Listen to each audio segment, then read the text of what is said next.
Hello, everyone. Thanks for coming. I think you meant attention on deck. Attention on deck. I need a penny whistle still. If anybody has a penny whistle, please donate it. There we go. Yeah, Star Trek vibes. Hey, well, welcome everybody. This is our first meeting of the year. We have some interesting topics for the program that Mr. William is going to go over with everybody. But first, let's start by introductions. My name is Thomas, KH6GG. I'm still the president, I guess, for another... President again. Again, for 2 more years. So 2 more years, woo! I don't know, we'll see. We'll see. If I'm still alive, we'll see. But yeah, we'll go around the room. Starting off. I'm William, NH6ET. I'm the trustee for the station's call sign, KH6EJ. I'm an amateur extra who loves all things radio, and some things not. I'm Jim Tater, amateur extra. I had a couple of questions for everybody. I'm doing the refreshments now, and I just got cookies today, so I don't know what you guys might want in the future, but when you get time, let me know, and I'll see if I can work it into our budget, okay?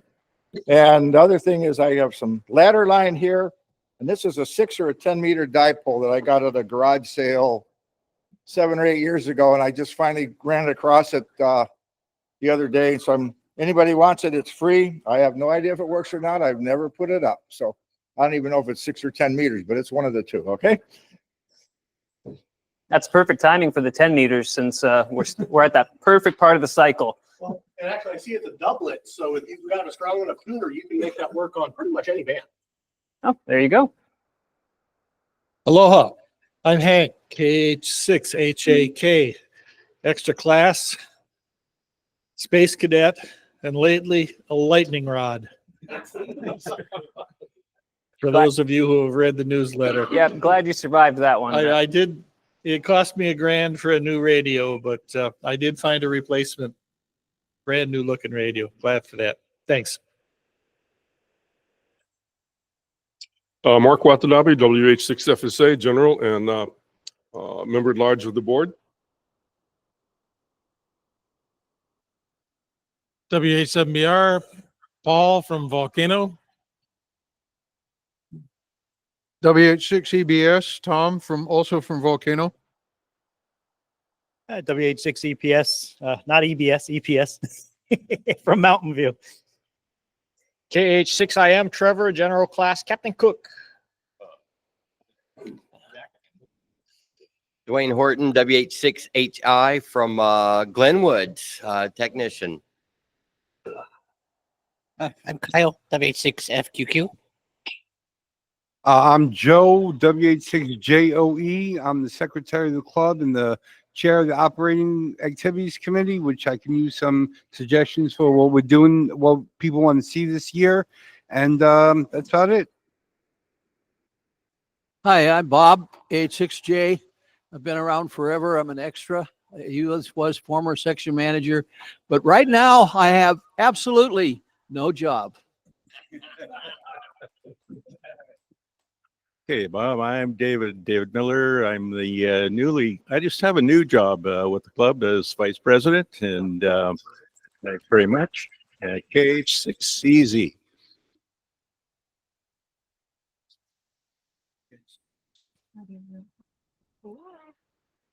WH6FFB. I'm Lexi. I'm from Captain Cook. WH6HAA. I'm Fred, and I'm a technician. I'm Dennis, WH6ELY, extra class from Working Land. Sharon McCartan, General, WH6ELV. Bernie, WB6PIO, extra kilo. Hi, I'm Jason, WH6GZZ. I'm Warren, WW2ECV. I live in Mountain View. I'm May, WH6GNJ. Oh, one more. Oh, two. I'm Derek, W6GNK, 2 minutes away from here. We live in Hilo. I'm an extra. Hello, everybody. I'm Sean.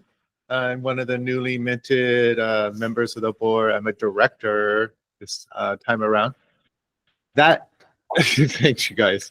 That stuff over there on the table is just kind of look and play with Meshtastic stuff that you'll be getting more info about sometime soon. Let's just say. I have a general license, a little over a year, and a Go Puda! Dwayne over there. Just want to announce that. Check it out on the Discord. But more to talk about. Over to the president, right? I think everybody more. say hi. One more, Tony. Tony? Yep. Oh, yeah, Tony. Most important. Tony. I'm Tony Kitchen, Whiskey Hotel 6, Delta Victor, India. I am, again, BIARC Treasurer for 2025. So anybody who needs to fill out a membership application, you can pick them up on the table here. And I'll take your dues money, $25 for the year for full adult membership. $37.50 for family membership. That is 2 or more licensed ham operators residing at the same residence, family membership. And I'm also with ARRL Aries, Amateur Radio Emergency Service. So I'm the Assistant Section Emergency Coordinator, basically with island-wide responsibilities for helping to coordinate Aries along with our district emergency coordinators.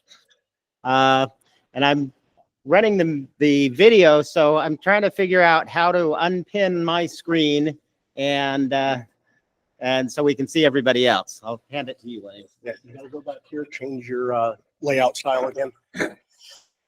Okay, give us one moment. I know that we've got Lee on. Lee, you want to introduce yourself?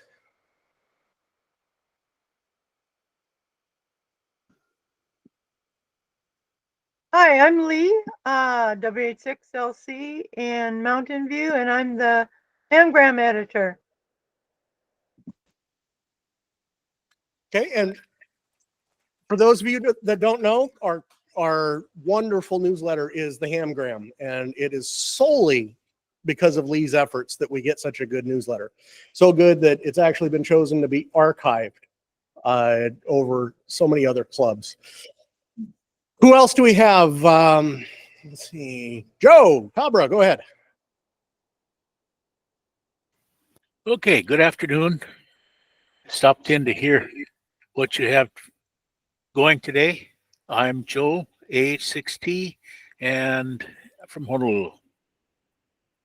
Thank you for joining, Joe. Siebert Murphy, if you'd introduce yourself, and if you have a call sign, let us know what it is.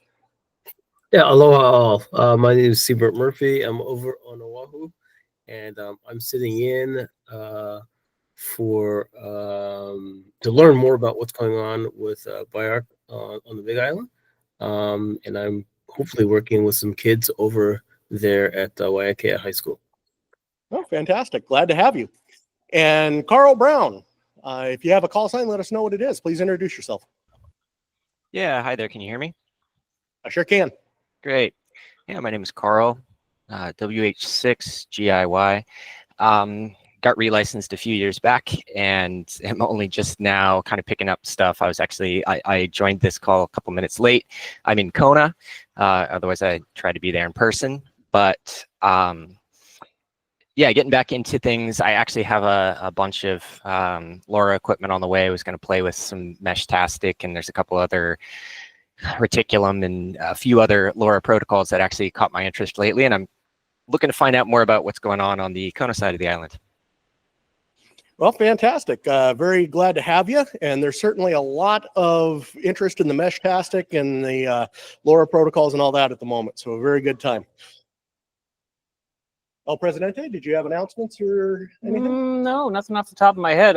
Winter Field Day is coming up. It is going to be more of a well, you know, from your own QTH type of deal. If anybody is interested in going to the park and playing radio, I guess just, you know, to converse amongst yourselves, it might be a good time. If not, I look forward to hearing everybody on the air.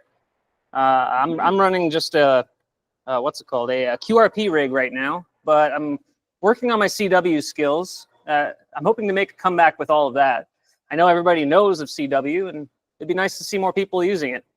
Other than that, we have a program by William here about decibels, which is really interesting considering it's a measurement that describes so much. Yeah. Oh, go ahead. I'll go ahead and put a plug in for the committees. It's a new year. We do have similar leadership. We have our president, Thomas, secretary. Who's our vice president? There he is. We've got a new vice president, David Miller, and our secretary, Joe, WH6JOE, right here. So if you remember, BIARC has a 7-member board. We've got our station trustee, and he keeps us legal. So he can actually override the board if we try to do anything illegal. He's going to put us on our rear end. We've got 6 other people on the executive board. 4 of them are officers that I just mentioned: president, vice president, secretary, and treasurer. And 2 are executive board members at large. Basically, they're all on the board together, and we're under Hawaii state law, we're responsible for keeping us all legal and following our constitution and bylaws. But the work of the club gets done through committees. Committee chairs are very important. So we've got our operating activities committee. Who is that? There we go. WH6JOE. So he's basically works with the club to organize all of our activities that are outside of the club regular meetings. Make a clarification. That doesn't mean come up with the activities. That means organize the activities that we asked him as members to organize. Exactly. So he helps to coordinate, he helps to facilitate, but you folks, everybody needs to be a bug in his ear saying what you're interested in doing. And so, yeah, he's just putting together what everybody in the club wants to do as far as outside activities. We've got our programs committee. That person, William, he is going to help with the programs. It doesn't mean he presents all the programs or he's not forcing you to have certain programs. Again, the club members. Point on that. If you don't suggest programs, you're going to get a program forced upon you that might be very boring, because that's the kind of stuff I'm into. Exactly. So you got to be a bug in his ear and let him know what things you're interested in learning about. So we've got the Public Service Communications Committee. And again, we have Les Hittner. Where's Les? He left. Okay. Well, he has agreed to continue on an interim basis, being the chair of the Public Service Communications Committee. So one of his goals is to participate more in community service events like ham radio operators helping out with safety at race events, for example, marathons. And there's a lot that the Public Service Communications Committee does. But we've also got, let's see, education and outreach. And that's you, David, right?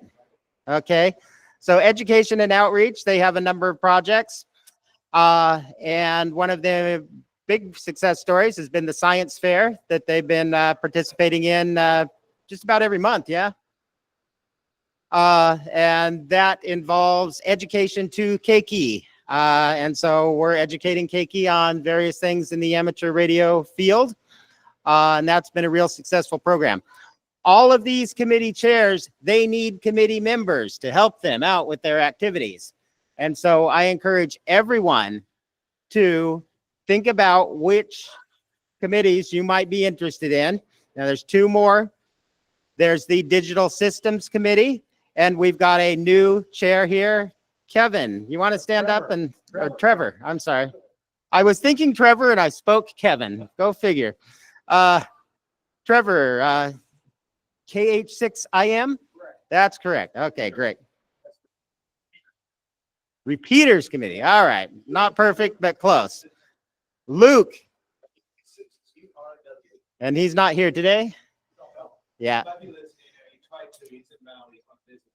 Okay, WH6GRW, Voice Repeaters Committee. I'm sorry, digital. I am voice. Okay, so the voice repeater setup. Basically, we're talking about a lot of the repeaters. Hopefully, we'll have a lot. Right now, we're talking about Pepakeo and Kulani. But we do, BIARC has a lot. And Mauna Loa and Orchid Land, and we've actually got a handful of them. Yeah, so we've got maybe 4 deployed, but we've got a lot more equipment ready to deploy. And that's what we will need help with. Also, the linking of those voice repeaters together. So the RF linking. The digital systems, there's a lot going on there. Meshtastic being one of them. There's Arden Mesh. There's actually a lot of different things going on in the digital space. FL Digi, JS8, JS8 Call, many digital modes. WinLink, of course. Yeah, we could go on for a long time on that. So those are the committees, and we really need people to reach out to the committee chairs that I've mentioned here and ask to be a part of their committee. That way you can be formative on how we build out this technology in the case of the digital systems and the voice repeaters committee. Learn, contribute, and then of course public service. That's a fun one there with David, and there's just a lot of action that's going on in these committees. So if you want to make a contribution to our actual activities, the committee structure is the way to go. So I'll second that. If you want repeaters, that voice repeaters committee needs boots on the ground. If you want digital systems, that digital systems committee needs boots on the ground. If you want our Keiki to have an interest in amateur radio, the education outreach committee needs boots on the ground. That's what makes this happen. All right. Anybody else have any announcements or anything before we get into a program on decibels? Decibels, yeah.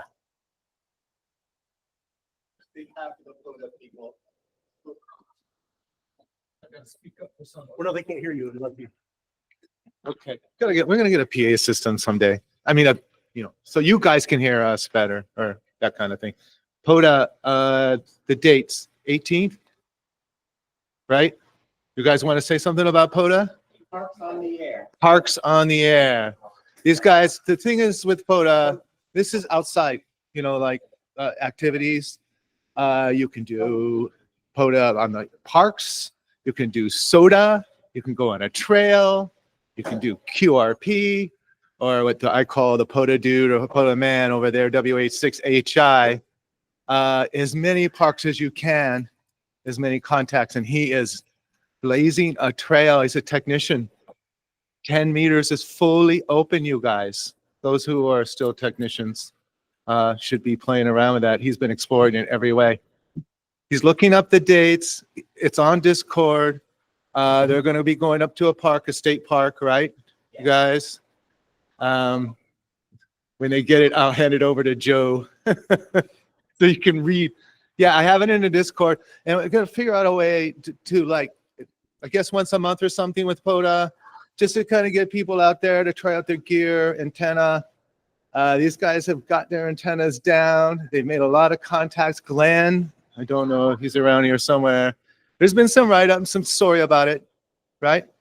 And on another one, Telegraph was one of those other ones that the Big Island Radio or something. Anyway, what? Oh, no. Telegraph, another, just besides Discord, yeah. So you got it? Yep. POTA. Okay, the next one will be on January 18th at the Calopa State Recreation Area. It's US 6404, and you could go to pota.app. So it's not an app, it's a website, and you can find out more information there. Do you have anything else? That's it. Okay. Just everybody come and have fun photoing. You can be famous like him. He was actually featured on the ham radio crash course. Josh had a good blurb where he made contact with him from the Volcano National Park. No, that was from a name that I will butcher again. Yeah. He over in Captain Cook. There we go. From Captain Cook to California. Yeah. That's not bad. And by the way, Josh did not post his contact with you, right? I'm just gonna burn Josh. Hey, Josh, you listening to this, man? Give the bro some credit. It was the funniest thing. Yeah, there was a mag mount involved that day. So it was a story, right? He Yeah. happened to make a few contacts. What was I gonna say? God, I forgot. Anyway, POTA, you guys figure out a way to get there, and I think I don't like doing the contact thing, but it's great to practice with the getting an antenna up, working the radio, participate wherever way you can. It's a lot of fun. It's a lot of fun. We reached Panama, Colombia, Ecuador. So we made a lot of contact. That's 10 meters, guys. So wide open. It's crazy. Okay, one last call. Any announcements or anything before we get into talking about logarithmic measurements of power? All right, let me go ahead and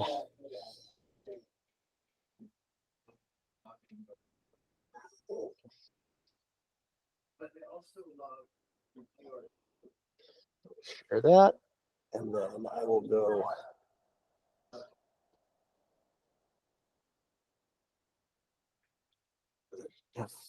F11. Oh man.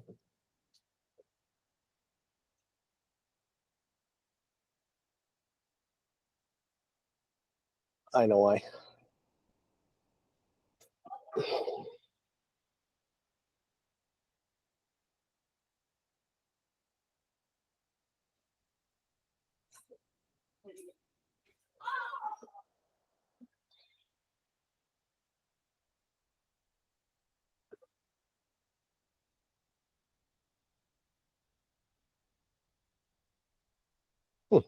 Okay, so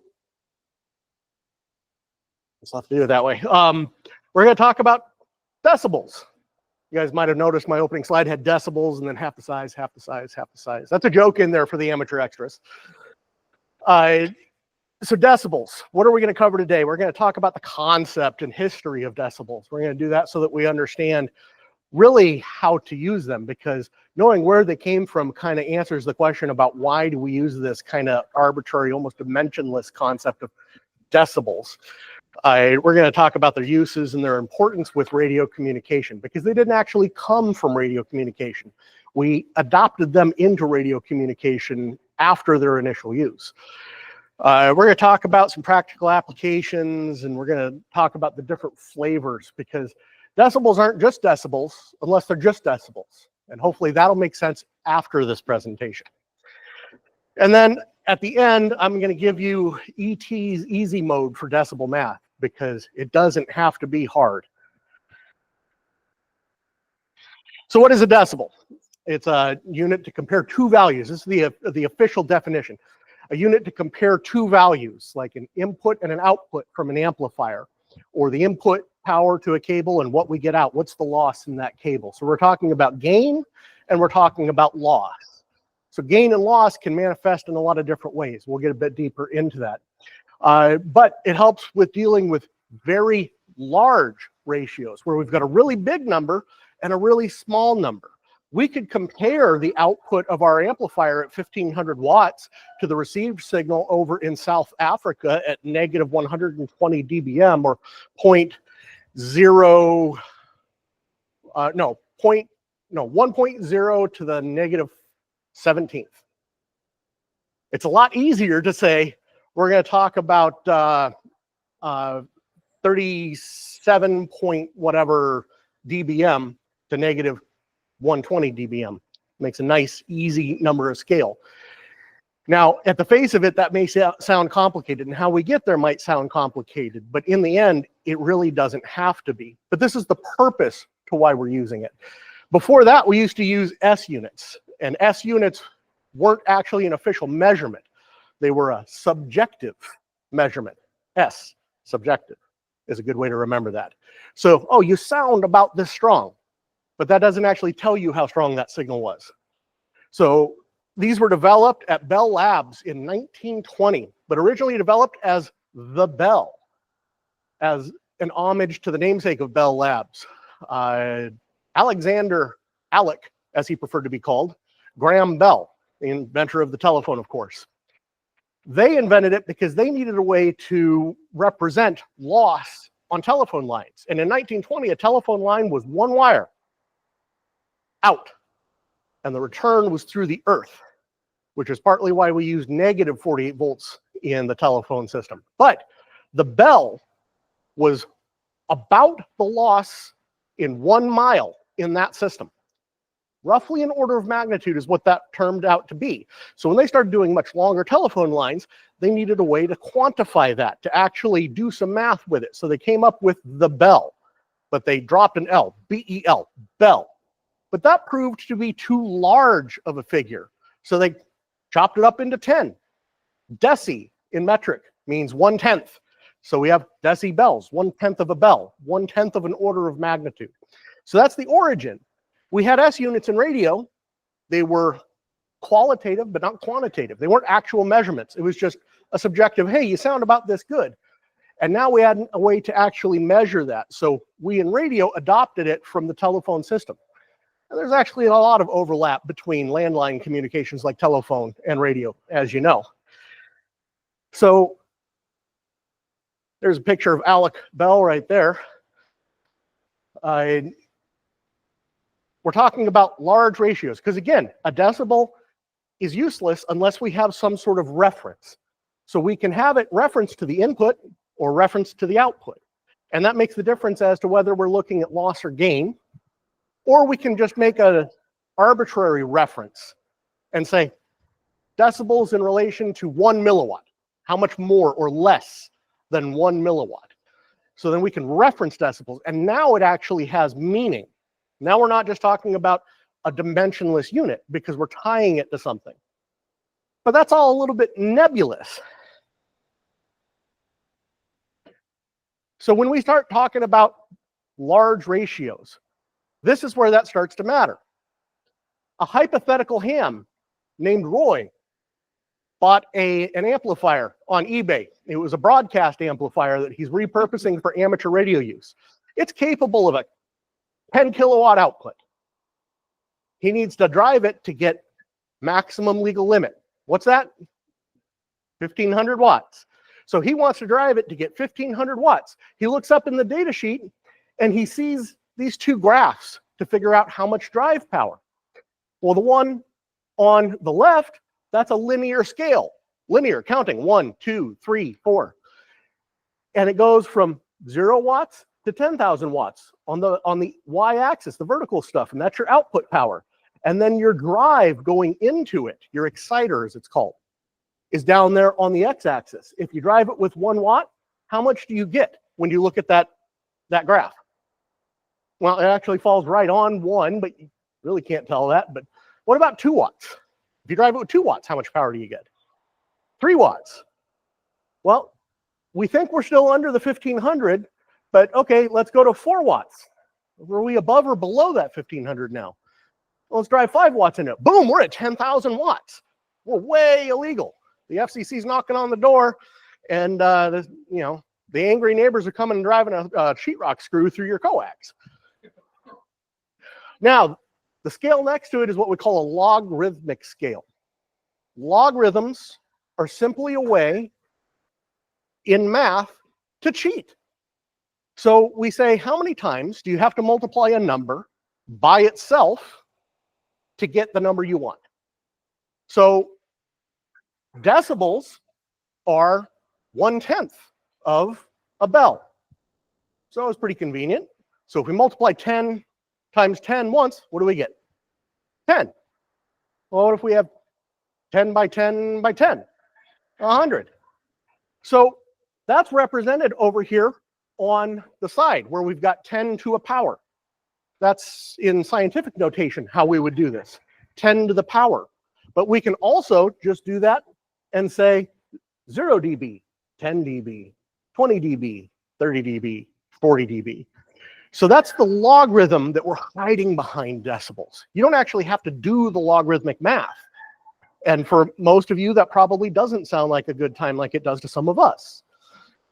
So this is where it becomes really important, is we get this increased resolution in the range that we're looking at. So I want to drive to 1500 watts. I can see now that if I drive to 3 watts on my input, my output is going to be 10 to the second. 10 times 10, 100 times 10, 1,000 watts. So I know I can drive that much and be under the legal limit. And if I go up the line halfway to the next one, I can see that I'm at 3.5 watts, and that will put me halfway between those two. And there's my 1.5. I can see that on this graph, but if I did it in regular old linear math like we were taught in elementary school, I can't see it. And this is where decibels become really important. We've got very broad, large ratios.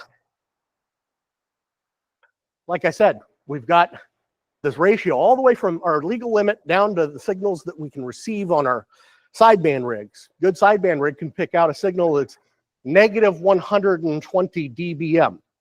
Why that M matters, the reference milliwatts. We're going to get into that a little deeper. But we've got the upper end. So we've got a ratio. We can see right here that the legal limit, 1500 watts, but in weak signals, negative 120 dBm works out to 0.000000000000001 watts. Not convenient to do math with each other. We express that as a ratio, 15 to 0.000000000. Again, that's a lot of zeros. I'll miscount them when I do it and make mathematical errors. The difference is 1.5 to 10 to the negative 17th in that ratio. Who likes doing math with scientific notation? Yeah, a couple of us. Nobody else.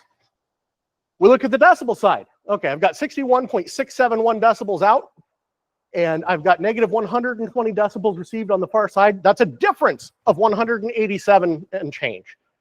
That's an easier scale to understand. So the math becomes a lot easier when we're dealing with these huge extremes. This makes the calculations for us a lot easier. We can take our gain and subtract our loss and know what the output is going to be. We can just do it by saying, oh, I've got 10 dB of gain and 3 dB of loss. I've got 7 dB of gain left. It's a lot easier that way. Simple math that I can do in my head. Signal strengths, that's the one I keep driving home, but antenna gain. If we use the right units together, the right flavors of decibels, we can actually take our output power in dBm, decibels per or relation to 1 milliwatt, and then we can just add our antenna gain. Let's say we've got a 15 dBi gain antenna. We'll get into the difference between dBi and dBd. But now, because I chose the right units, I can just add them together. So let's say that I've got 30 dBm out, and I add 15 dBi in gain. What is my effective power now? 45. Easy stuff when you do it in decibels. If you're going to do that, but you're going to do it the old way, calculating first the voltage, and then using Ohm's law with your characteristic impedance to be able to then get to your power, and then have to calculate the voltage from the power on the other end, it's a lot more steps. I can do a lot of math in my head, but I lose my track and lose my place very easily. I'll lose my place in the middle of that calculation. So decibels are just making this easy. So, like we've talked about the historical context, again, this was telephone stuff. That's why it's bell, decibel. But bell is still a unit. Do we do math in bells anymore? No, it's been abandoned completely. There's other large units like this. What other large units did they think up and then suddenly figure out were essentially useless to us in electronics? How about a Faraday or a Henry? You guys remember what those are? What's that? Yeah. Well, I try to bounce back and forth between extra and technician stuff. So, yep. So Faraday and Henry, the unit of capacitance. And we're talking about picofarads, puffs, 10 to the negative 12th. So Faradays are huge. Same thing. Bells are huge. So we make them into smaller stuff. And those are the units that we actually work in. Decibels are the de facto unit, but know that they are part of a larger unit. But one bell is a ratio of 10 to 1 decibels. 10 decibels in a bell. We call that in our base 10 numbering system that exists because we have 10 fingers to count on, an order of magnitude. How many times you move the decimal point? And we're going to use that order of magnitude later on when I teach you the easy mode for decibel math. Being able to do it in order of magnitude is very easy, but we're using a log 10, a logarithm of 10. So that's how the engineers and the mathematicians in the room look at this, is a log 10. So there's the equation. If we want to do this as a straight logarithm, you can plug in your figures straight into those two equations. These are the two that we use in radio the most. dBm, which is decibels in relation to 1 milliwatt. It's a reference to 1 milliwatt. Or dBmV, decibels in relation to 1 millivolt. But we use a log 10 for power because it was 1/10 of a bell, but we use a log 20 when we do decibels for voltage. Why do you suppose that is? It's because power has a squared relationship to voltage.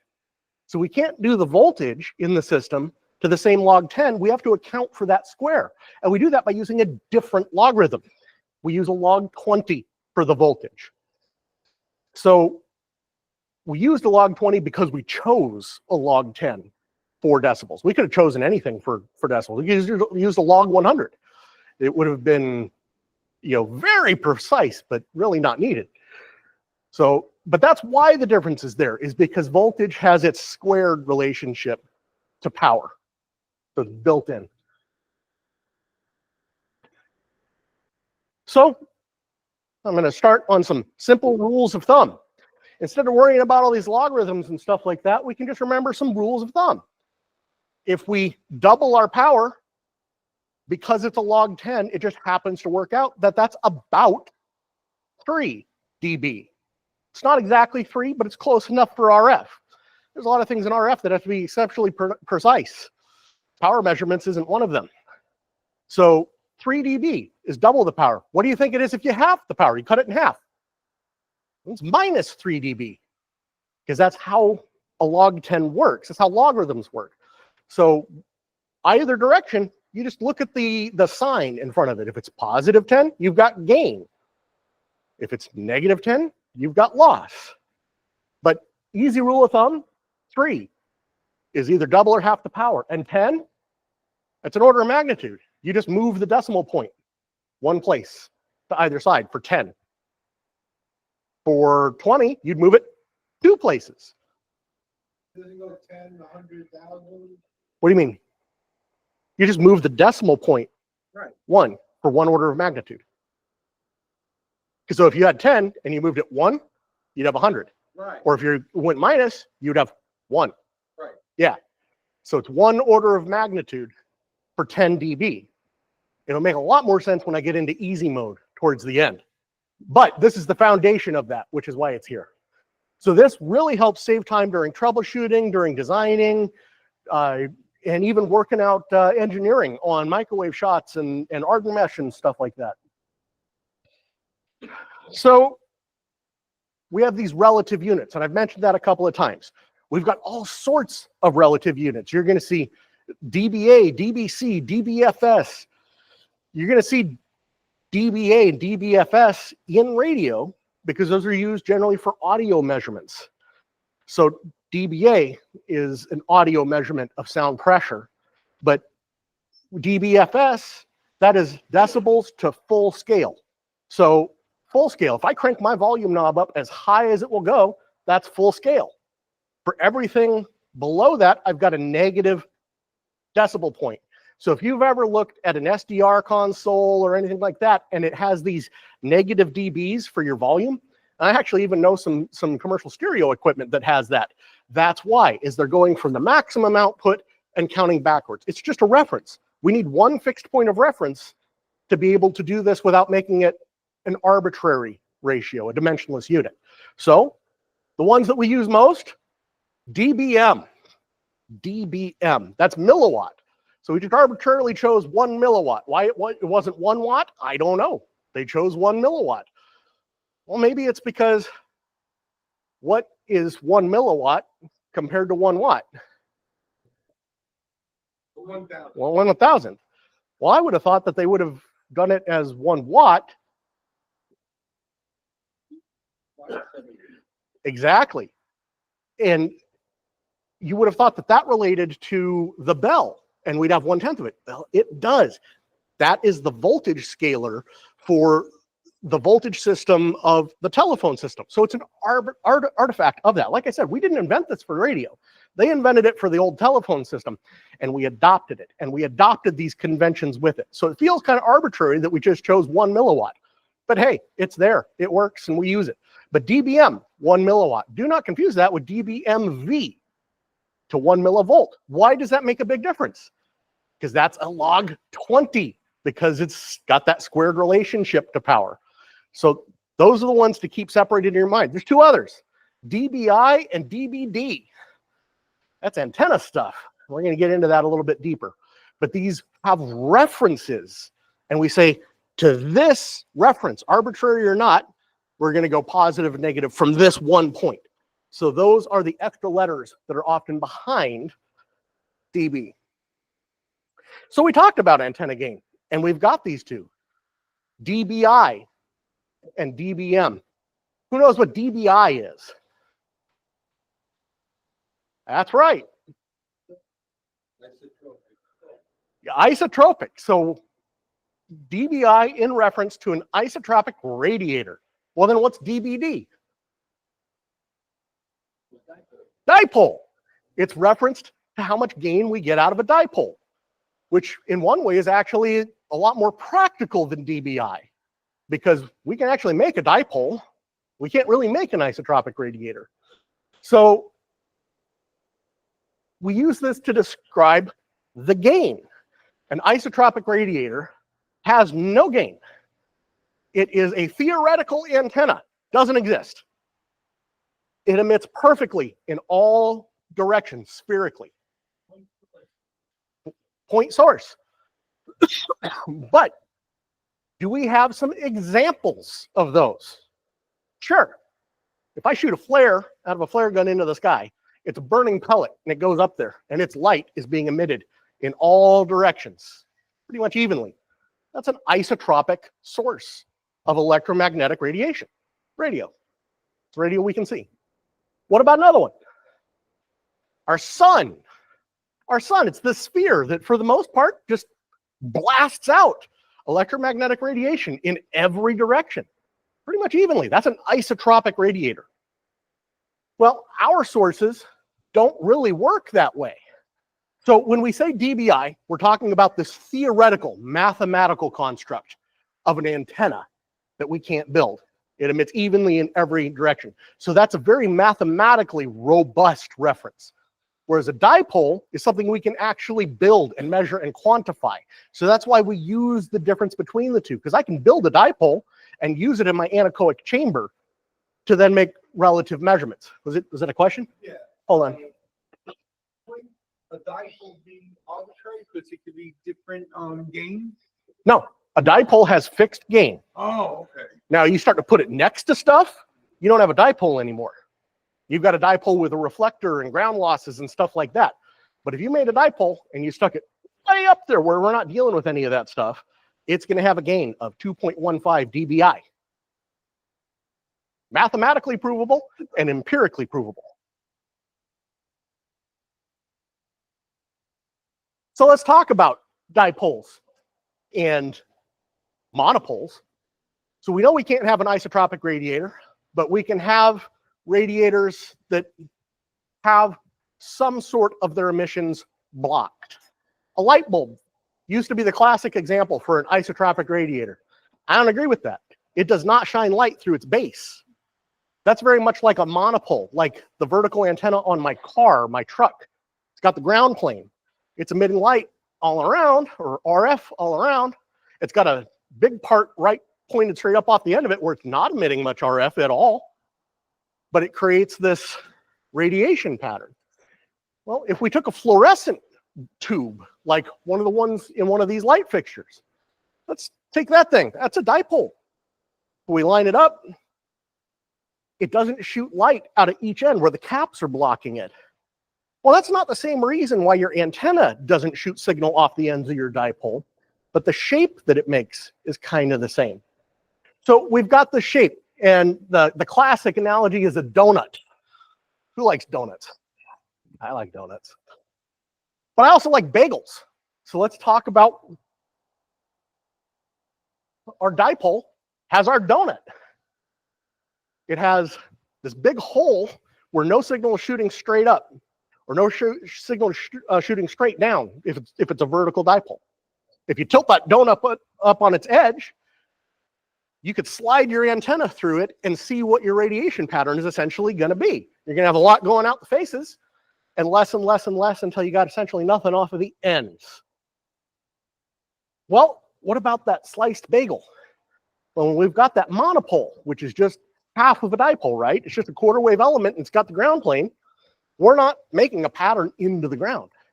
So we just slice that bagel in half and use the top, just like we could do it with the donut.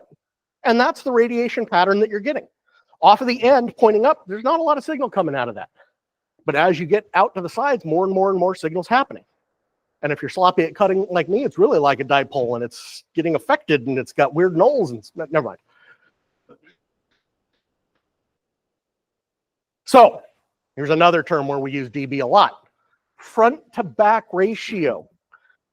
You see this in directional antennas. What are directional antennas? These are antennas that we have decided to make not have radiation in one direction, so we can use it instead in another direction. But that can also give us isolation. Let's say I've got a really loud station right behind me, or I'll give you a real life example. I have a neighbor who is an amateur radio operator, Irene. So to keep me from blowing her ears out, I use a directional antenna, and I put her on the back of the antenna. So the ratio of how much signal I'm throwing out the front versus how much is still leaking out the back, we call the front to back ratio. It's a ratio. We can use decibels for that, and we do. So omnidirectional antennas are considered to have 0 dBd of gain out to the sides.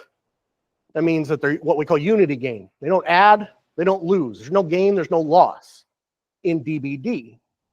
But because it's not an isotropic radiator, we can say that it has gain over that theoretical isotropic radiator, 2.15, the difference between isotropic and dipole. Yagi antennas, I don't know, you get 7, 10, sometimes as high as 16 dB of gain. We'll get into how much that actually means a little bit later. But both of these have a front to back ratio. You could have a front to back ratio of 30 dB. So if you know you've got forward gain of 15 dB and a front to back ratio of 30, you can say that negative 15, because we can do that simple addition and subtraction there, is going out the back of your antenna still. So if you guys are into antenna work, this isn't going to show up well because I don't have the full screen. But these are patterns I generated in EasyNet. The one over here on the left, that is the horizontal pattern, like a top-down view. And this is of a cubic quad, which is essentially like 2 stacked Yagis. And you can see that we've got a big bulge of gain going straight up, or north in this case. And that gain is X amount. You can't see it from in the room, but at the top, the outer ring says 0 dB. Well, I've got a heck of a lot more gain than that. So what those rings are useful for is for me to tell what the front to back ratio is. And you can't see it in the room because it got washed out since it's so small. The second to innermost ring is neg 30, and the or no, neg 20, and then the innermost ring is neg 30. And we cross at 180 degrees halfway between them. So we've got about neg 25. If I actually look at the math it calculated for me, it actually tells me it's neg 24.7. So easy when you do it in decibels. Where else do we have gain? Well, some people's favorite gain, amplifiers. Amplifiers are not my favorite gain, but we have amplifier gain. And this can be on your transmit side and your receive side. The low noise amplifier that you use as a preamp, especially in stuff like satellite systems or Arden Mesh, stuff like that, that is an amplifier. It's going to tell you how much gain it can give you. So you take whatever signal's coming in. Let's say it's a received signal at negative 120, and it's going to give you 30 dB of gain. You're going to get neg 90 out. And then at the end, if you use ET's easy math, you'll be able to tell yourself exactly what that is in watts. But also your power amplifier, like our theoretical Roy's amplifier. How much gain is that giving you? So we say it's a 1500 watt amp, right? Well, how much input is it taking? Gives you the other side of that ratio. So we can express the actual gain in dB more appropriately than we can saying it's 1500 watts. So we go the other way with losses. What causes loss? We've got loss in our cables, loss in our connectors, loss in our filters, loss in free space. We've got loss because we're bouncing off or pushing through obstacles like trees and buildings and hills, or even the curvature of the earth. That's all losses. Well, those give us a negative sign. It tells us what to do. It tells us to subtract this instead of add it. So that sign becomes very important.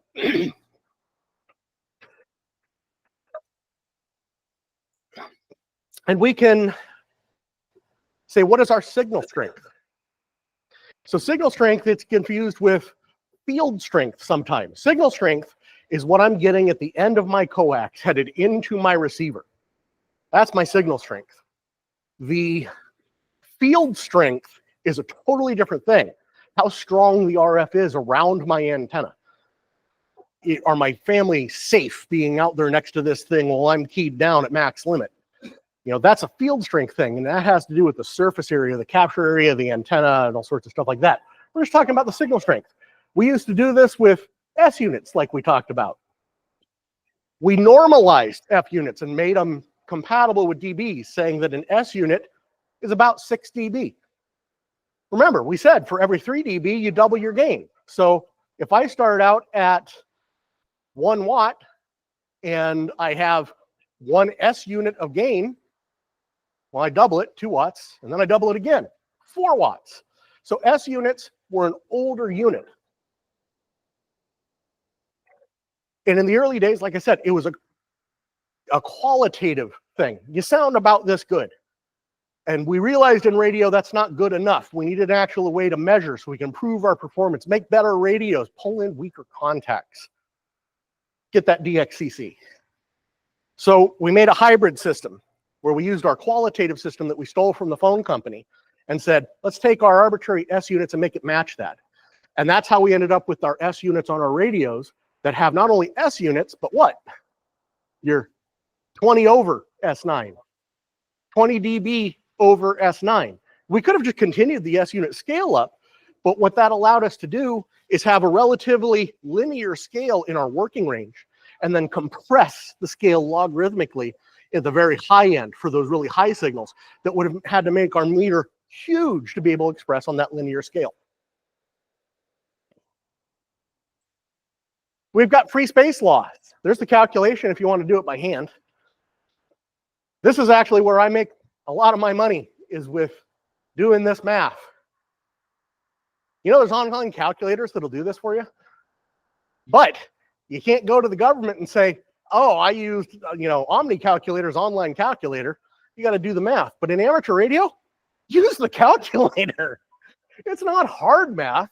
I mean, yeah, it's a log 10, and then we've got the distance, we've got to count for the frequency, and C, the speed of light. Why is it the speed of light? Because RF is light. Our radio waves move at the speed of light. So you can do the math and you can get the answer. but doing the calculations is easier. But if you really want to geek out, this breaks down to Maxwell's equations. Who's heard of Maxwell's equations?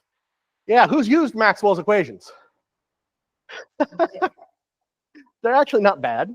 It's easy, but it's a little bit of work. But this breaks down to a couple of things: Faraday's law and Ampere's law. Just like Bell, we love to name things after old guys, occasionally old gals like Curie. But so there's deeper math into this. If you want to really get into the nuts and bolts and fundamentals, we'll talk offline. People are having a hard enough time staying awake for this. Just imagine how bad that one gets. And by the way, that's what I trimmed out of this versus what I give in the classroom. But the key point here is the inverse square law. This is another test question, right? I think it's on the general, maybe the extra. What is the inverse square law? Okay, and how does that apply to what we're doing in radio? Distance. Okay, so every time that we double our distance, we don't cut our power in half. It's an inverse square. We double the distance and get 4 times the loss. Now, frequency plays into that a little bit, but for the most part, inverse square. And this is the biggest part of free space loss. Greater the distance, weaker the signal. Bear in mind, higher the frequency, weaker the signal too. So we can look at these 2 examples. We've got a bad operator on the left and a good operator on the right. The bad operator hooked up a 100-watt transceiver to a 10 dB amp. So he's getting 1,000 watts out. That's some power, right? And then he hooked that up with 100 feet of coax, in this case RG58, which is actually rated for that much power, surprisingly. And he's got a dipole on the end of it. So let's look at this cable loss. That cable, that's a little RG58 like you use on a mobile antenna, over 100 feet is giving 5.5 dB of loss. So he's got 10 dB out of his amplifier, but then he's losing 5.5 dB in the cable loss. And that 5.5 dB also applies to his receive, so he's getting deafer. This is an alligator. He's all mouth and no ears. So his EIRP, effective isotropic radiated power, we calculated it back in reference to that isotropic radiator, that mathematically pure radiator that we can't have. He's got 56.65. Well, let's look at the good guy. He cut that cable length down to 50 feet. He didn't need all of that, so he went ahead and cut it. He wasn't lazy. He put another connector on the end of it. And he went with a better cable, LMR 400. The bare minimum cable is the way a lot of us look at it. Pushing 100 watt with no amplifier, none. He's got a antenna with some gain. You know, maybe it's a Yagi or something like that. 7.5 dB in gain. That gives him an effective isotropic radiated power of 56.75, 0.1 of a dB more than the guy with the amp. And that gain helps boost his receive by that same amount. That's a good station right there. So this is where gains and losses can add and subtract with each other, and where decibels help you figure out whether you're an alligator, which is not the word I wanted to use that starts with an A, or a good operator. And that brings us to a path budget. This is the thing where I make my money commercially. Path budget. What does that mean? Well, I know I've got a transmitter, and he's got an antenna, and a receiver, and he's got an antenna. Can they hear each other? It's not just about making sure they've got a clear line of sight. What frequency are they at, and how much free space loss is that going to give us? Do they have enough gain to transmit and receive? That's the path budget. To make communication happen in radio, your path budget has to result in a received signal level that is higher than the minimum received signal capability, what we call sensitivity of that receiver. For your sideband receiver, rule of thumb, usually somewhere around negative 120 dBm. So we can use this formula I have up here. The received power equals the transmitted power plus gains less losses, just like we did just before. We had the loss in the cable and the gain from the amplifier, and we ended up with this, or we used the gain in the antenna. Power plus gain, less losses is going to give you your path budget. Whether it meets your needs or not is another example or another question. So here, this is the same example as before. This is our gentleman with the amplifier. He's got the 65.71 dBm, and 100 kilometers away, that's going to get received. So we calculated the free space loss using what? No, our online calculator, because we're not gluttons for punishment. We plugged that in here, and we find out that our received power is well above that sensitivity of our radio, negative 120 dBm. That means that we have a signal to noise ratio. Our noise level is negative 120, and we're receiving a signal that's negative 67. The difference between the two is our signal to noise ratio, SNR. So we've got a good, healthy path. Well, that's great for VHF stuff like that. This is a printout from Radio Mobile. Who knows about Radio Mobile? Yeah, it's not maintained anymore. It's still a very good tool. You can do propagation modeling with it. It's kind of simple on that end, but it produces good enough results, but it's only as good as the data you put in. We can do a second talk about Radio Mobile and antenna modeling again. We've done, various, but, or propagation modeling. But this is a microwave shot, and this is a real shot that goes from the old Mauna Loa tower to my house. And it is at 5.875 gigahertz, I believe, right in the UNI2 band. And it's got a 25 dBi dish and a 25 dBi dish pointed at each other. It's an absolutely clear line of sight, not a single obstruction between us. You guys think that path will work? Sounds like it would, but it won't. The free space loss, that's a very high frequency, 5.9 essentially gigahertz. Over that distance, that's not enough gain. It will technically try to connect, it'll see it, but at neg 87 dBm, these receivers are not sensitive like a sideband receiver is because they have a much broader bandwidth they have to listen to. So it needs a minimum of neg 90 to see it, and for the path to be reliable, it needs more than that. So I'm getting received at neg 87.47. Technically, it can touch it, but if a fly flies between them, the link's going to drop. You want to give Mel the mic? What's that? How accurate are these programs that protect the propagation? It's garbage in, garbage out. If you know the right variables to plug in, they are reasonably accurate in their output. It uses a digital elevation model to understand the terrain, and that can't account for things like weird buildings and odd growths of trees and stuff like that. And the topography changes here with the changes in the volcanoes, and that sometimes wreaks havoc on these models. But again, that's why this one being so close, I would never even attempt it. What can I do to get that to work? What are the two things that affect, right? Distance and frequency. I can lower the frequency. This path will work. I get 18 dB to spare at 2.4 gigahertz. I get 30-something dB to spare at 900 megahertz. So that brings us to something else that we need to consider. I think, was that on the last slide? Fade margin. So if I put this link up and it's got neg 87.47 dBm of received signal, but now it starts to rain and that extra water gets in the middle, the signal's going to do what we call fade. So for me to keep that signal up, I need extra dB above that sensitivity. SNR that I'm not using, that I need later. It's called a fade margin. So we express that in dB. Typically, you're going to want 10 to 20, depending on the system and the frequency. So this brings us to NH6ET's easy mode for decibel math. There's an easy way to do this. And I've been hinting at this stuff. Start with that sign. Is this positive or negative? Because that's going to tell us which way to move the decimal point in our first step. Then we're going to move on to the tens. You know what a tens slot is in math? We start counting ones, tens, hundreds, and all that. We're only going to worry about the tens to start with, even if it's hundreds, because anything above, you're just going to count as part of the tens. and you're going to move the decimal point by that number of spaces.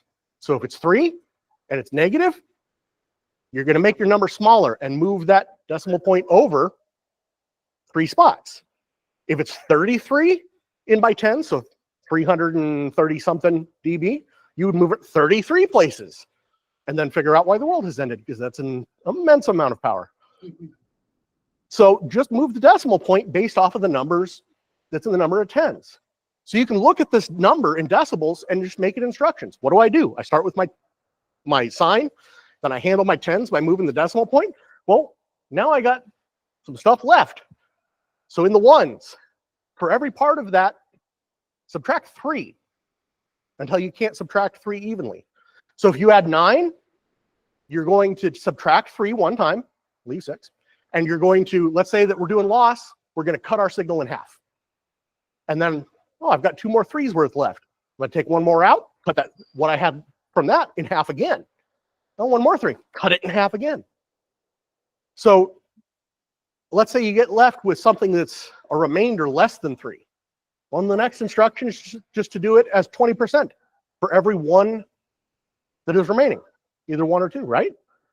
So we'll do this as an example. First, we're going to do it the textbook way.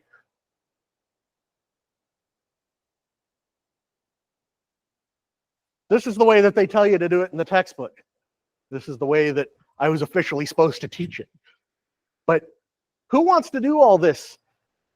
Recall the formula, plug in 27, simplify your exponent, approximate the value, result. Let's do it ET's easy way. 27 dBm, we want to know what that is in watts. Who knows off the top of their head what that is in watts? Well, let's break it down with the instructions. There's no sign. What does that mean in math? It means it's positive. So we know that we're going to move the dollar or the decimal point to make the number bigger. We're adding. So we've got 2 in that tens column. How many places do I move that decimal point? 2. So what did I start with though? 1 milliwatt, because it's dBm, that's right. So I've got 1 milliwatt, and now I move the decimal point 2 spots. What do I have? 100 milliwatts. 100 milliwatts. Well, I've got no more tens left. So let's go on to the next column, our ones. Well, I'm going to say that I've got 2 3s worth in there, right? Because there's 3 plus 3 plus 1. So for each one of those 3s, I'm going to double it. So I've got 1 milliwatt. Now I've got it doubled once. I took one of my 3 dB out, 2 milliwatts. Well, I'll do the other 3, 4 milliwatts. I'm left with 1 dB left. Well, what's the instruction there? 20%. So we add 20%. So what that gives us is 0.48 watts. Well, let's go back and look at the official calculated power, 0.501. A minuscule difference. It's close enough for RF work. So don't worry about logarithms. Don't let that stuff scare you. Don't worry about the exponents. Don't worry about P subs, any of that. It's easy math. Just read it as a set of instructions. Which way am I moving? Now I'm going to move my decimal point, and now I'm going to use my other tool rules, my 3s and my 1s. Decibels are that easy. So I know it's a bit of a dry subject, but we had a specific request to cover this, and how it deals with gain and how it deals with power and all of that. I cut some boring stuff out of this, but if anyone's really hot to trot, we can probably do an online session for the nerds later, because there is more to it. But are there any questions on decibels, antennas, gain, how gain happens? Go ahead, Bernie. Failing at the arithmetic level. You said that minus 120 dB equates to 10 to the minus 17th. No, 10 to the negative 14th. Why isn't 120 dB equivalent to 10 to the minus 12? 120 divided by decibels divided by 10. Because it's 10. You already included a 0 there. Okay. And we're starting at 0.001. So you got 2 more zeros there. So 12. So that makes it 15. Whether or not you're using 10 to the negative or 1 to the negative makes up the difference. Okay, so any other questions? Tom. Are these, your lecture notes available online? Yes, this whole deck will be on the BIRC website, I think is where we're putting them, right? Yeah, sure will. Okay, so I have a couple of real live examples here. These are tubes I pulled out of my junk drawer. Does anybody recognize them? Know what kind of tubes these are? Okay, let's start with what kind of base would this tube have?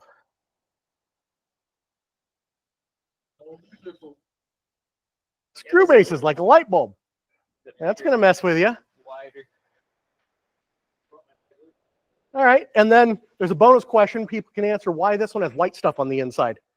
So pass that around so people can see it. I know the answer, so I can't. I'm disqualified. Oh, so I know what YouTube channel you've been watching, which is actually what made me think to use these. This is called a Tungar bulb. A Tungar bulb. It is a very unique bulb that is a battery charger. It has a filament in it, like a light bulb. And then in the one you see, it has less of the getter, the shiny stuff around it. You can see there's a carbon pad in there that's above the filament that goes to this third terminal. It's a half-wave rectifier. It's a diode, and it's also a voltage regulator at the same time. So interesting stuff. These went out of favor in about 1940. But yeah, half-wave rectifier, voltage regulator in a tube. But why the shape?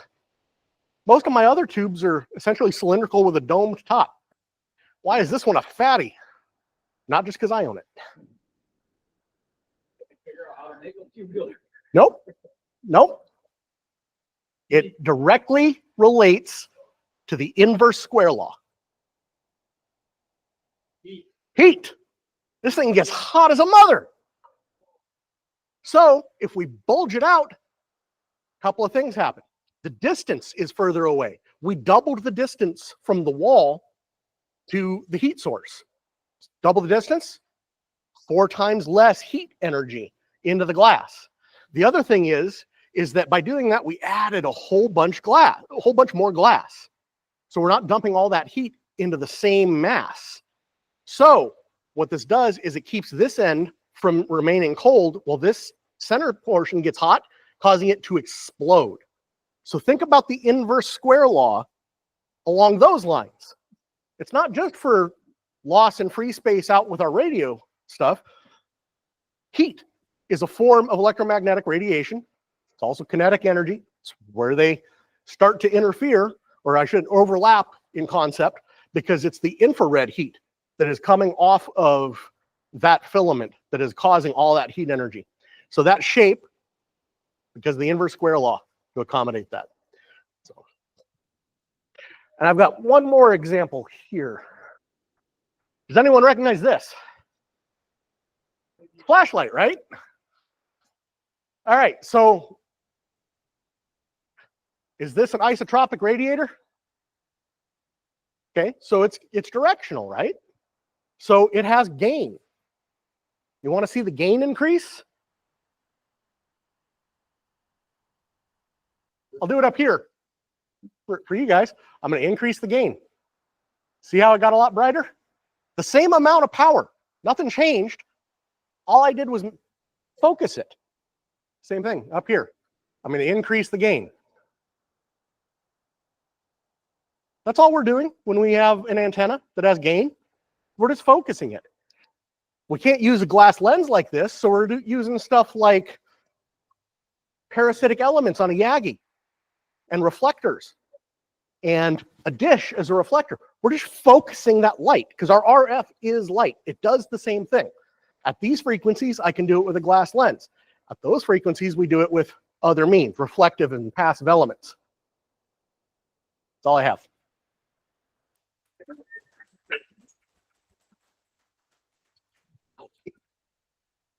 You want to have them take a break before you get into it? All right, everyone, let's take a short break. Perfect. And we'll come back, and Tony's got words on the Amateur Radio Emergency Service. Aries. Yep, so let's take a 5-minute break. And Okay, everyone, like to get started again? Whoa. One more bit, Nope. folks. One more bit. I'll keep it short and simple. You can relax your brain now that Williams. Less complicated than mine. Yeah, less. Now that Williams strained your brain, Oh, your mics, you're good. I'll try to keep things simple. One more thing, folks. Tony has one more thing to bring up. Grab David.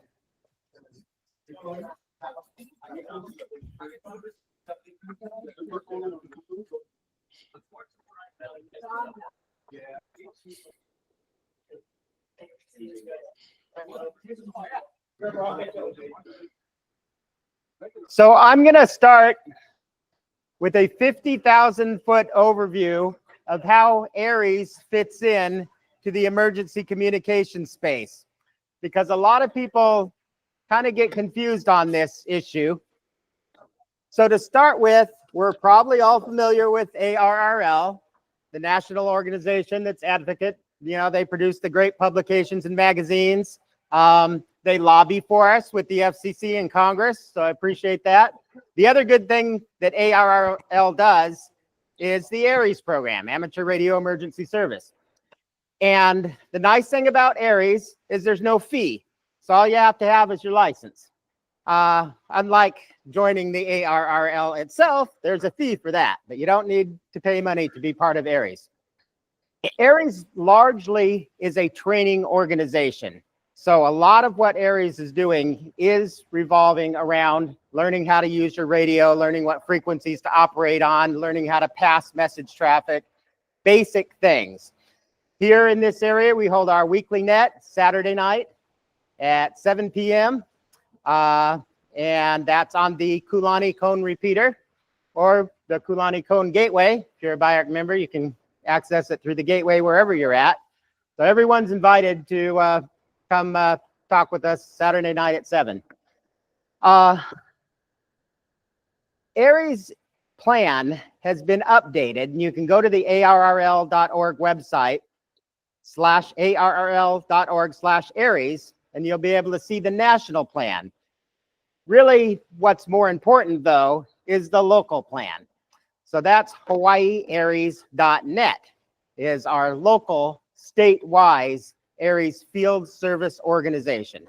Basically, on the hawaiiares.net website, we're just asking everybody who is interested in emergency communications to register themselves, your name, contact point, and a little bit of information about your equipment so we can know what bands you're capable of, what modes you're capable of operating on. Whether it's just an HT or a HF rig with a bunch of antennas, you're good to go either way. We're looking for all operators. The ARRL does not focus on any particular group for ARES. So basically, it's just community service, whether we're helping out in a disaster with a faith-based group or American Red Cross or Salvation Army or any kind of nonprofit that is doing actions and needs help with communications during an emergency. Yes, sometimes ARES groups will participate with county and state government, but it's not just that. It's also nonprofits, neighborhood watch groups, community associations, or even just neighbors helping neighbors. So the idea is that we have a network of licensed ham radio operators, and we know each other, and we know what our capabilities are. So if you call me up, say you only have an HT and you're reaching me on VHF or on a local repeater, and you want to get a message to New York to tell your sister that you're okay, and your sister's not a licensed operator, well, we would call that a health and welfare message, and we would have means to get it through. So maybe if you don't have HF, you might need some help, and that's what the ARES operators are going to do. Yeah. Just to go along with that, the American Red Cross and the unification website, they do the same thing, just in case you have license or whatever. So I'll just put that out. Absolutely true.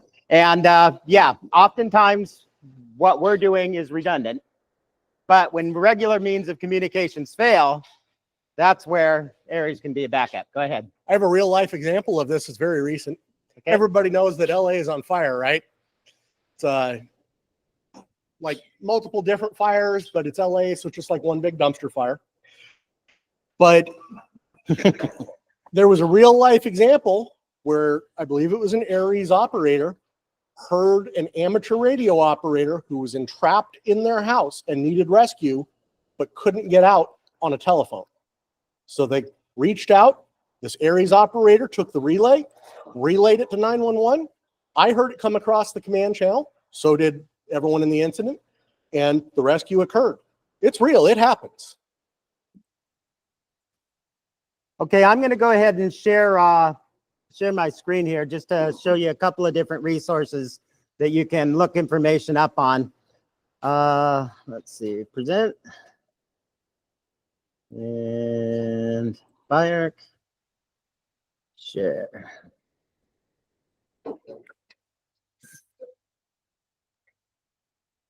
All right, so I'm bringing up the Bayark website initially here. And you'll notice on Bayark.net, there's some links here. We've got the couple of different guides. Locally, we've got this guide to amateur radio emergency communications in Hawaii County. This is kind of a cheat sheet, and it is kind of small print, but actually you can blow this up. I made a version of it that prints each column on one full-size sheet of paper. It's not coming up yet, is it? Okay, here we go.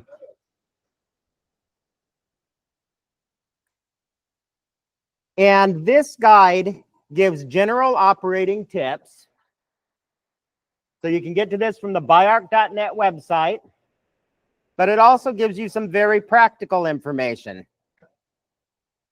Pro words, how to give weather reports, signal reports, some commonly used frequencies that we have used here locally. Things like the Mauna Kea repeater up on top of Mauna Kea that can be activated in an emergency situation. Now that is where you would typically go to access a different group.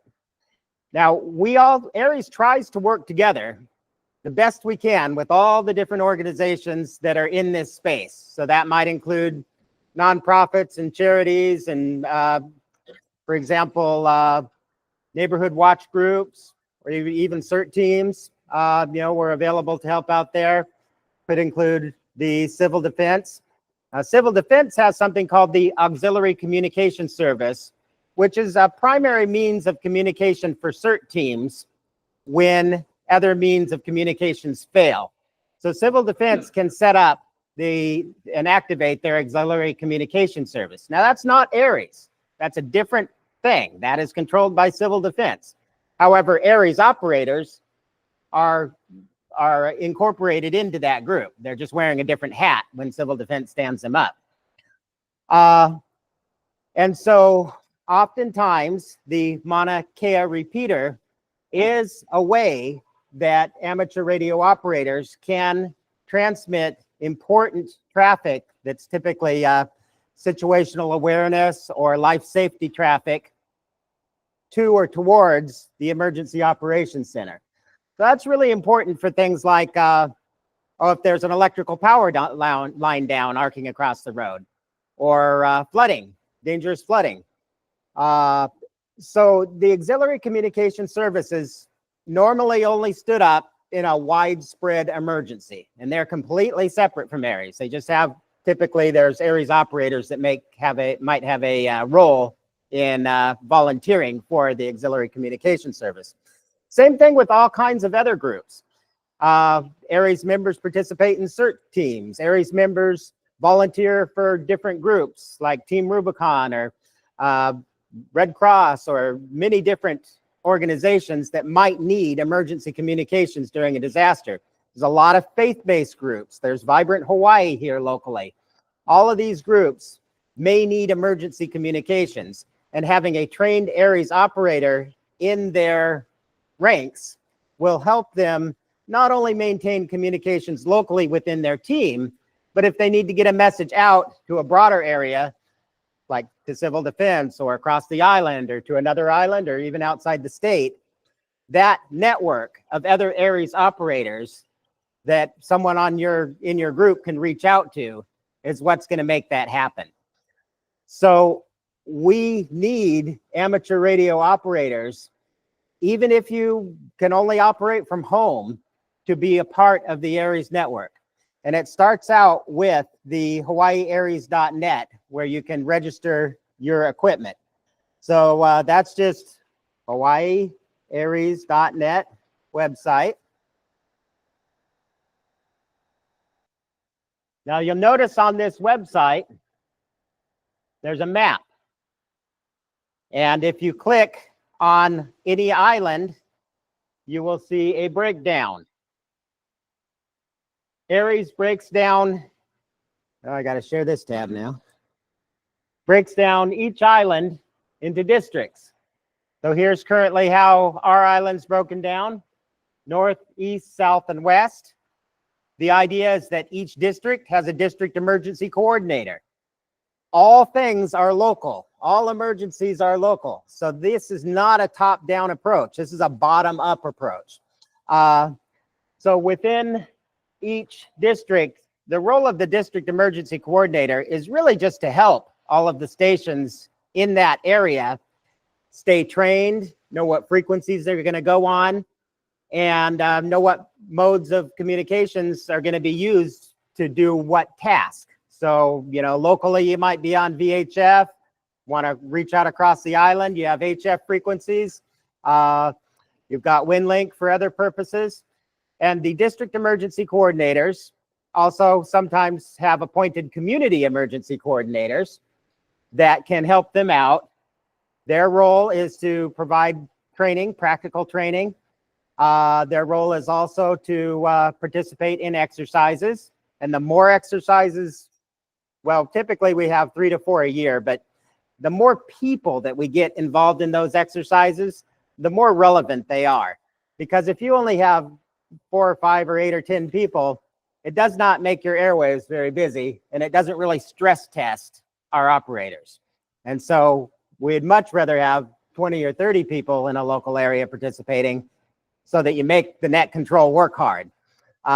So far, most of my exercises have been kind of like a leisurely scroll or a leisurely event as I walk through the park. I'd like it to be like a marathon where I'm back to back trying to handle traffic pileups. But if you join ARES at hawaiiares.net, you can do that if you haven't already. Let's see, it looks like they've redesigned the website since I looked at it last, but I believe it's under the resources tab. Pardon me? You're not showing the website. Oh, okay.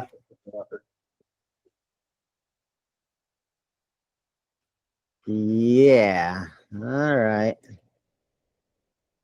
All right, well, it is on the hawaiiares.net website. And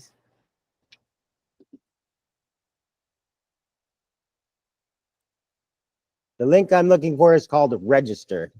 But it looks like they've redesigned the site. Oh, and how to join. About ARES, how to join. Okay, let's see if I can share this tab. Normally it brings up a little thing that says share this tab, but this time it's not doing that.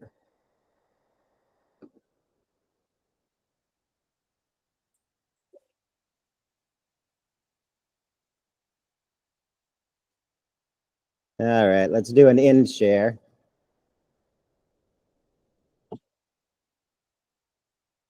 There we go. All right, so here's the ARES website. Okay, here it is, register in the Hawaii ARES database.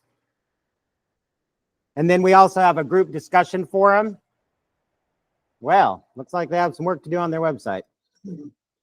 The group discussion forum is hawaiiares.groups.io, and we can join that So whenever there's some kind of event that might involve radio communications, the need to stand up operators for radio communications, like say hurricane coming our way or heavy rains, we will put that information out on the Hawaii Aries.groups.io. We also have a Big Island Aries. So Hawaii Aries.groups.io is for the state. The Big Island Aries at Hawaii Aries.groups.io is a list of operators that we can communicate with each other through email. And if you go back to the flyer that I was presenting, there are VHF frequencies and HF frequencies for each district that people typically would meet on those frequencies. Of course, there's a national calling frequency, 146.520 on VHF. If you're lost and you don't know where to go, very often just key up on that frequency. And if you can reach someone, reasonable chance they'll be able to guide you to a frequency where you will find the group that you're looking for. I try to monitor that as well. A lot of us do. So I encourage everyone to keep the 146.520 in your scanner as well as the repeater frequencies. Just remember that the auxiliary communication service that the Hawaii County Civil Defense does, it is an example of an auxiliary communications program, or people call it for short, AUXCOM, right? It was created a number of years ago before the federal government put out a program by that same name. So the FEMA put out a program through the Cyber Infrastructure Security Agency, a program called AUXCOM. And that's why people get confused, because Hawaii County Civil Defense has an example of an auxiliary communication network that people can use when the phones go down, and they call it the Auxiliary Communication Service. Whereas AUXCOM now, when you say that word, a lot of people might be thinking about the program that's put out by FEMA. So it's a kind of a local implementation of that same concept, but it really is not directly tied to FEMA in any way. It's a local Hawaii County implementation. So we have that, but we also have our ability to serve at the community level, neighborhood watch level, church level, nonprofit level.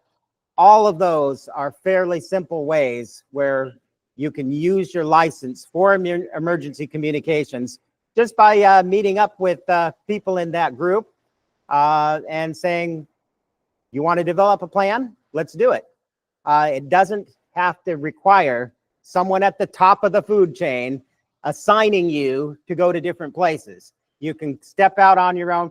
Heck, any of us, if there was an outage, we could go down to our local community center with our mobile radio, put up a little sign that says, need to get a message out to your family, talk to me. And basically, you could transmit that message over voice VHF to an Aries operator who could then send it out over HF or out over WinLink. We have means to get those messages through. And that's our role. It doesn't have to be complicated. So you don't need permission. You have a license already. You just need a willingness to serve. You want to clarify the difference between that and self-deployment? Well, so disaster zone. If you're, and that's why you want to have an official affiliation. If you're expecting to go into a disaster zone, if there's an area that is cordoned off, you're not going to be able to go into that area unless you are hooked up with an official entity, like a community emergency response team. You have to be requested. Right. So that's a little bit different than neighbor helping neighbor, right? If I'm on my street, I know my neighbors, the neighbors see my big antennas, that's okay. I just wanted to throw that out there because sometimes there's this perception in operators that their amateur radio license gives them license to go to the shelter. and start helping with communications, or go to, the command post and help with communications or something like that. And that's self-deployment. Self-deployment is a big no-no. Even Red Cross can't self-deploy. So although typically they man shelters, they're not the people that stand up the shelters. That's the DOE off, but it starts at civil defense. Civil defense works with DOE to stand up the shelters. They ask Red Cross to come in. And so it all begins with civil defense. So what does that mean for Vert? How, like deploying? So Vert, that's the Volcano Emergency Response Team. They are coordinated with civil defense. So civil defense asked them that's part of a community preparedness plan. And civil defense said, hey, let's do community preparedness plans. They put out training. That plan was put together. And so really they're working within the scope of their community, but they really can't go out to a different community. Yeah, so they can do their own thing, but they can't go say, hey, we are the representatives here to help you for civil defense, unless civil defense has asked them to do that. Civil defense would activate them. They call up. Yeah, but that doesn't mean they need to wait to act. That means that they can start setting up and knocking on doors and trying to get people to evacuate if that's needed, like what's going on in LA. So typically how that works is that plan has been reviewed by civil defense. And so if that plan has in it, here's what we're going to do. If we think flooding is going to come, we're going to go knock door to door. Civil defense already knows that that's what they're going to do, and hopefully they do it. So that's all good. That takes time. But that takes time. So let's use the LA fire as an example. So an evacuation order has gone out. Civil defense hasn't had a chance to do anything. If there's a local group like that, like in a particular town, like the local, what do they call the neighborhood watch program style thing, that doesn't stop you from knocking on your neighbor's door and saying, hey, I heard over my amateur radio that the fire is behind us. We need to go. That's not self-deploying. That's just taking care of your fellow man. But, putting together a team and then showing up at the command post and saying, hey, we're going to go knock on doors for you, that doesn't give you the right to enter the area at that point. But So that's where we need to be very Another clear. example is I work with the Mormons, the Church of Jesus Christ of Latter-day Saints. They have organized amateur radio operators. They hold weekly nets. Well, anybody could call or know a church member. They have plans, and they're going to activate those plans regardless of what the civil authorities are doing. They're just going to get down and do it. And so those plans will be providing generators to certain at-risk people that might need an oxygen concentrator, for example, or they need to keep their medication chilled in the refrigerator, or they could die. They've already looked at-risk people. They've already got frequencies. They've already got nets that are going to be stood up. They've got repeaters.